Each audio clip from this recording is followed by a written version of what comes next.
ശബരിയുടെ മറ്റൊരു ശാഖയായ അരിയൂപ്പുറത്തേക്ക് ശ്രീനാരായണ ഗുരുദേവൻ തപസ് ചെയ്ത ശിവലിംഗം പ്രതിഷ്ഠിച്ച ഇടം.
ഗുരുവിന്റെ ജീവിതത്തിലെ ഏറ്റവും ചരിത്രപരമായ സ്ഥലങ്ങളിൽ ഒന്നായിട്ടാണ് അരുവിപ്പുറം കാണുന്നത്. ഇവിടെയാണ് നമ്മളെല്ലാവരും എത്തി നിൽക്കുന്നത്. നമ്മളെപ്പോഴും ഗുരുവിന്റെ ചരിത്രം ഓരോ ദിവസവും കേൾക്കണമെന്നാണ് പറയുന്നത്.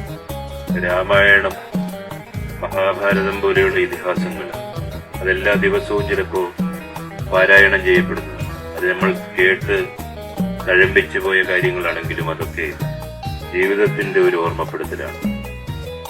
ഗുരു അരുവിപ്പുറം ആശ്രമത്തിന്റെ ചുമതല വഹിച്ചിരിക്കുന്ന കാലം ഗുരുവിനെ സഹായിക്കാൻ ഇവിടെ ആരുമുണ്ടായിരുന്നില്ല. അന്ന് ഇവിടുത്തെ സർവ്വ ജോലികളും തനിച്ച് ചെയ്തു തീർക്കണമായിരുന്നു. രാത്രികളിൽ ഉറങ്ങാൻ പോലും സമയം കിട്ടാറില്ല. കരുണാകരൻ ശാന്തി അന്ന് ശാരീരിക അസ്വസ്ഥത ഒട്ടും വിട്ടുമാറാത്തൊരു സമയം. അന്വേഷിക്കാനും വന്നു തിരക്കാനും ആരുമുണ്ടായിരുന്നില്ല. വിശ്രമമില്ലാതെയുള്ള കഠിനാധ്വാനം ഗുരുവിനെ നിത്യരോഗിയാക്കി മാറ്റി. ഒരു ദിവസം രാവിലെ 4 മണിക്ക് എഴുന്നേറ്റപ്പോൾ ബോധമറ്റ് മറിഞ്ഞു വീണു. പിന്നെ 6 മണിക്കാണ് ബോധം വന്നത്. ബോധം വീണപ്പോൾ എഴുന്നേറ്റ് കുളിയും ദിനചര്യകളും നിർവഹിച്ചു. ഡോക്ടർ KN പൈ, ശ്രീ കാക്കക്കുടി പത്മനാഭൻ വൈദ്യർ തുടങ്ങിയ പ്രസിദ്ധരായ ബിഷപ്പുരന്മാർ മാറി മാറി ചികിത്സിച്ചു. അതുകൊണ്ടൊന്നും രോഗം ശമിച്ചില്ല. ആ മനസ്സാകെ വ്യഥിതമായിരുന്നു. തന്റെ ജീവിതം കൊണ്ട് എന്ത് പ്രയോജനം? ആത്മീയമായി ഒന്നും നേടിയില്ല. ശാരീരിക സ്ഥിതി പാടെ തകർന്നു. ഇനി ഒരു ആത്മഗുരുവിനെ കണ്ടെത്താനായില്ല. അരക്ഷിതാവസ്ഥയുടെ നടുക്കടലിൽ മുങ്ങിത്താഴുന്ന ഭയാനകമായ വീർപ്പുമുട്ടൽ. ദുഃഖത്തിൽ പൊതിഞ്ഞ കിടാത്ത കനലായ ആ വീർപ്പുമുട്ടൽ ഗുരുവിന്റെ മനസ്സിൽ അവശേഷിച്ചു. എത്രയോ സ്വാമിമാരെയും സന്യാസിമാരെയും പരിചയപ്പെട്ടു. അവരോടെല്ലാം ആത്മീയ അനുഭവത്തിനായി ആരാഞ്ഞു. എവിടെയും ഫലം നിരാശയായിരുന്നു. ആർക്കും പകരത്തിനൊരു ഗുരുവിനെ കാണിച്ചു കൊടുക്കുവാൻ കഴിഞ്ഞില്ല. ശിവഗിരിയിൽ തന്നെ എത്ര സന്യാസിമാർ. മരുത്വാമലയിലുണ്ടായിരുന്ന സച്ചിദാനന്ദ സ്വാമി 2-4 മണിക്കൂർ വെള്ളത്തിൽ പൊങ്ങിക്കിടക്കുമായിരുന്ന പാലക്കാട്ടെ ബ്രഹ്മാനന്ദ സ്വാമി, ആലുവ അദ്വൈതാശ്രമത്തിലെ സ്വാമി ശിവാനന്ദ പരമഹംസരുടെയും ആലത്തൂർ ശിവയോഗിയുടെയും ശിഷ്യ പരമ്പര, കുറ്റാലം ശങ്കരാനന്ദ സ്വാമി, അങ്ങനെ എത്രയെത്ര പേർ. ആശ്രമ ജീവിതം നയിച്ചതുകൊണ്ട് എന്തു ഫലമാണുണ്ടായത്? തനിക്കോ തന്നെ പോലെയുള്ള സന്യാസിമാർക്കോ പൊതുജനങ്ങൾക്കോ ഏതെങ്കിലും തരത്തിൽ അനുഭവപ്പെടുത്തി കൊടുക്കുവാൻ ഒന്നും കഴിഞ്ഞില്ല. സന്യസിക്കാനുള്ള തീവ്രമായ ഉൾപ്രേരണയാൽ വീടും പെറ്റമ്മയെയും ജന്മനാടിനെയും ഉപേക്ഷിച്ചതാണ്. എത്രയോ ബ്രഹ്മചാരികളുമായി ഇടപെട്ടു. ഇവരുടെയൊക്കെ ബ്രഹ്മചര്യം തെറ്റാണെന്ന് ബോധ്യമുണ്ടായിരുന്നു. അതുകൊണ്ട് അവരുമായി അധികം ഇടപഴകുമായിരുന്നില്ല. മനുഷ്യജീവിതത്തിലെ സത്യസന്ധതയുടെ ശുദ്ധ സത്തയാണ് ബ്രഹ്മചര്യം. നിഷ്കാമകർമ്മിയുടെ ത്യാഗത്തിന്റെ ശുദ്ധിയാണ് ബ്രഹ്മചര്യം. ആ സത്യശുദ്ധിയെ കാത്തു വളർത്തണമെങ്കിലേ വീടിന്റെയും നാടിന്റെയും രാജ്യത്തിന്റെയും കഴിഞ്ഞുപോയ കാലങ്ങളിലെ ശരിയും തെറ്റും വിവേചിച്ചറിഞ്ഞ് ധർമ്മം പുനഃസ്ഥാപിക്കുന്ന കർമ്മഗതി സ്വായത്തമാവുകയുള്ളൂ. അതിനൊരു മാർഗമെന്നുള്ള നിലയിൽ അങ്ങനെയുള്ള ഒരു കർമ്മധീരതയുടെ അനുഭവസ്ഥനെ കണ്ടെത്താനായില്ല. അരിയൂപ്പുറം ക്ഷേത്രത്തിന്റെ കാര്യദർശിയായിരുന്ന അക്കാലത്ത് എല്ലുമുറിയെ പണിയെടുത്ത് ശരീരശേഷി പാടെ തകർന്നു. ഗുരു അത് കാര്യമാക്കിയില്ല. ആത്മീയമായ അനുഭവത്തിനായി എന്തും ത്യജിക്കാം. അവസാനം ഒരു ഉറച്ച തീരുമാനത്തിലെത്തി. എങ്ങനെയും സത്യമറിയണം, അന്വേഷണം തുടരണം.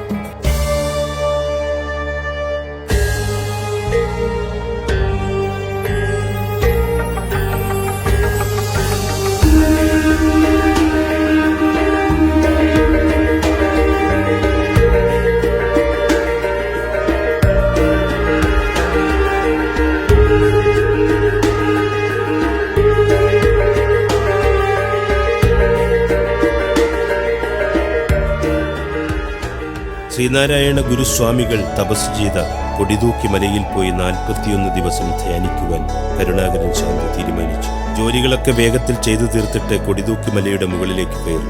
അവിടെ ഒരു ഗുഹയിലെത്തി ധ്യാനനിരതനാകും. ശ്രീനാരായണ ഗുരു തപം ചെയ്ത ഗുഹ. അധികം സമയം അവിടെ ചെലവഴിക്കില്ല. അതുകൊണ്ട് തന്നെ പെട്ടെന്ന് തിരികെ ഇറങ്ങും. നിത്യേന ഈ പതിവ് തുടർന്നു. 40-ാം ദിവസം കരുണാകരൻ ശാന്തി ധ്യാനിക്കുന്ന വേളയിൽ അഭൗമമായ ഒരു പ്രകാശം തെളിഞ്ഞു വന്നു. ആത്മീയ ദർശന കാഴ്ചയിൽ പ്രകാശത്തിനുള്ളിൽ സൗമ്യതയോടെ പുഞ്ചിരിക്കുന്ന ഒരു രൂപം.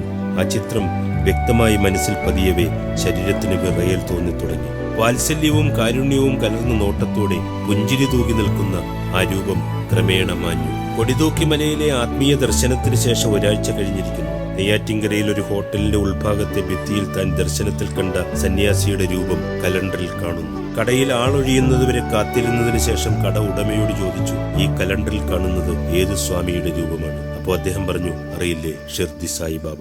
ആ മഹാനുഭാവൻ തന്റെ ആദ്യ ദർശനദാതാവായതിൽ കരുണാകരൻ ശാന്തി വളരെയധികം സന്തോഷിച്ചു.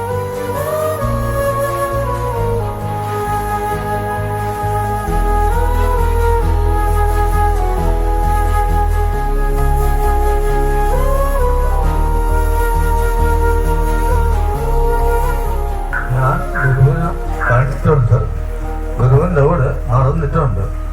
ഗുരു പല കാര്യങ്ങളും പറഞ്ഞിട്ടുണ്ട്. ഇതെല്ലാം എനിക്ക് ഇന്നും ഓർമ്മയുണ്ട്. ഗുരു നല്ലൊരാളായിരുന്നു.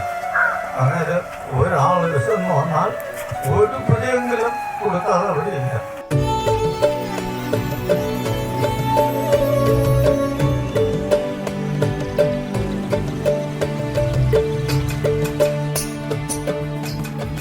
അരിയുപ്പുറത്ത് കഴിയവേ സഹായിയും പരിചയക്കാരനുമായ വിജയൻ ഒരു ദിവസം കരുണാകരൻ ശാന്തിയുടെ അടുത്തെത്തി പറഞ്ഞു, നിങ്ങൾ നല്ലവനാണ്, എന്റെ കൂടെ വരാമോ?